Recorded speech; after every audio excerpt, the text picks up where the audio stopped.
13 de noviembre. Gracias por su inscripción en el examen DELE nivel B2. This is me, back in September of last year.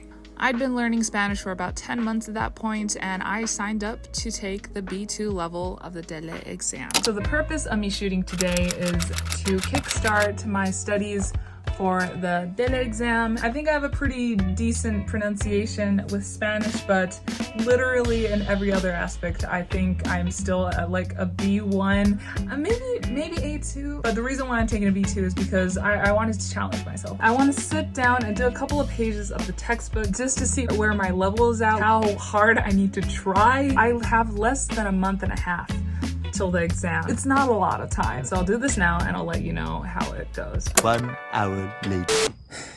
That was a humbling experience. My brain just doesn't register the Spanish. There's a lot of words that I don't know. This did not go well. I'm pissed off with myself. I'm pissed off with this book. And I need to study. God. Oh, I don't know what to do. I don't know what to do. And I am so much more nervous about this whole thing now than I was. Oh my God. So yeah, I was overwhelmed by the whole thing. And this next clip is the next time that I press the record button. So I'm not exactly sure when I shot that last clip, but all I know is that today is October 18th. I kind of messed up. You know when you just have so many things to do and you're overwhelmed and you end up not doing anything? That was me. I panicked and I decided to forget about it for like an additional 2.5 weeks. We only have less than a month and I want to make this work. So I want to be realistic with myself as much as possible because I know that I can't do everything. I want to be prioritizing what I can do, what I should be doing most. So yeah, I came up with a plan.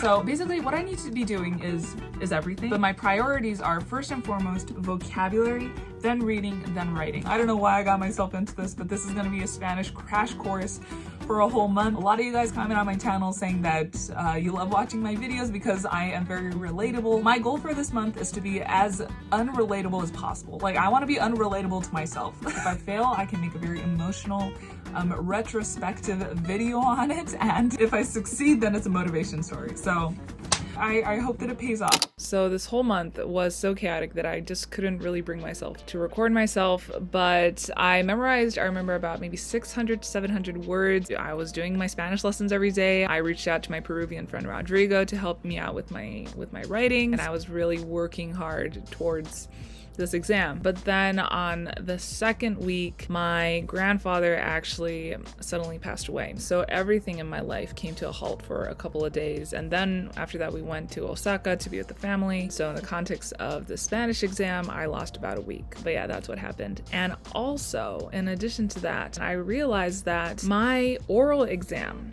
was scheduled a week before the other exams. And I don't know how I didn't realize that before, but for the Tokyo examination specifically, they had a separate date for the speaking exams. So I had thought that all of my exams were on November 13th, but my speaking one was actually on November 7th. And I actually discovered this the day after my grandfather passed away. And I remember just being like, I cannot deal with this. And I was literally Googling how to cancel the exam, and then I found out that there's no refund or anything, so I was just like, whatever. And at this point it felt just so out of my hands that I kind of felt better about it. Like I felt like the pressure had kind of eased off a little bit. And so yeah, that's what happened throughout this month. So today is the examen oral. I am ridiculously nervous. I feel very underprepared. I just pray that I'll understand at least the key vocabulary so I'm not completely lost with the theme. So see you at the other side. Okay, I'm back. Okay, so I'm gonna tell you about my experience. I actually think that I did okay. The person who interviewed me was a very soft-spoken Spanish gentleman, and I was relieved because I understood all the questions, and I'm sure I made a bunch of mistakes like I always do, but I feel like I did the best that I can. And at the beginning, before like the exam part starts, he was asking me very like general questions like, how are you doing? Where are you from? And he asked me how long I've been doing Spanish. So I said for about a year. And he looked so surprised. And he told me, I've never met a person who was taking the B2 exam only studying a year of Spanish. which did wonders to my ego. But anyways, the rest of it, I think it went okay. I'm comfortable in knowing that I did the best that I can, and all I have to do is prepare for next week, which the thing that I really have to worry about is next week. Yeah, so I gotta go study now, I guess. But yeah, that was my update on today's exam.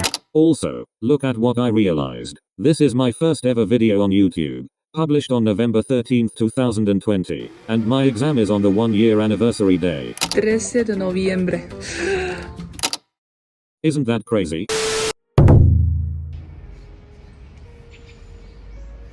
It is the next day, actually, and I still don't know what I'm supposed to think about it. Because on one hand, especially for the reading and the listening, the type of questions that I thought that I was good at, it turned out to be a disaster, and I don't think I did a very good job at it. But on the other hand, the type of questions that I always did bad on, somehow like I understood, and I think I got them for this exam. So I am just confused because I feel like I am right around the border of that 60% line. I feel like I might have a chance of passing, but it would be like 63% or something. But you know what? I don't want to think about it. I'll try and forget about it. And I guess I'm gonna come back and make this video once I get back my results. So yeah. Peace. Hi, it's been a while. It's February right now. And I got an email from the Instituto Cervantes actually yesterday. And although I wanted to shoot a reaction video on camera, I wasn't gonna be home again for like another 10 hours, so I kind of opened it. And so that's why I need to just straight up tell you guys that I passed the exam. I passed the exam, you guys. And the fact that this exam was on the 1-year anniversary of the day that I posted my first ever YouTube video, that's just crazy. The full circularity of that is just too good. Okay, yeah, so I'll share my kind of more detailed results. Okay, so how it works is that there's 4 different areas of examination: the reading, writing, speaking, and listening. And they group it up into 2 different groups. The reading and the writing is one, and the listening and speaking is the other one. And you have to get at least 30 points with both of these groups. So you have to get at least 60% out of 100, but you need 30 and 30 with both of these groups. I hope I'm making sense. Okay, so for Grupo Uno, for the lectura, I got 18 points out of 25.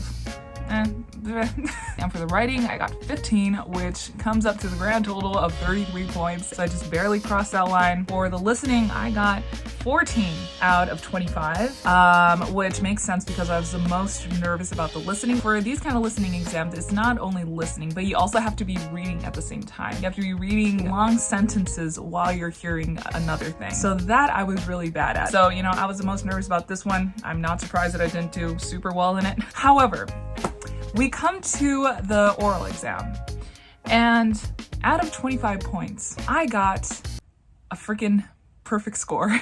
I got 25 points out of 25 points. They gave me a perfect score, which is crazy. And I had completely convinced myself that I was gonna fail this. Like, I had a video concept perfectly outlined in my mind of when I was gonna fail. I can't believe that I passed. And I think I'll make a separate video about how I prepared for this exam in 1 month and the regrets that I have and that kind of stuff. So please wait for that to come soon in the near future. And finally, to wrap up this video, I don't wanna be all cringy and all, but I just want to thank you guys so much for being so supportive. And I want to specifically thank you guys for all the times that I posted videos in Spanish, all my Spanish vlogs and stuff. I was so nervous the first time that I posted a vlog entirely in Spanish because I was scared that people was gonna judge me. It was really nerve-wracking to put myself out there like that. But you guys were just so supportive and so warm and so full of love in the comments. And I just want to tell you guys that I really appreciated that supportiveness and you guys just creating this safe space for me to feel free to practice and make mistakes in that. So I'm gonna wrap up this video now, but thank you for sticking around. Thank you for watching this video until the end. And I hope that you guys have a beautiful, beautiful day or night wherever you are. And I'll see you guys in my next video. Bye-bye.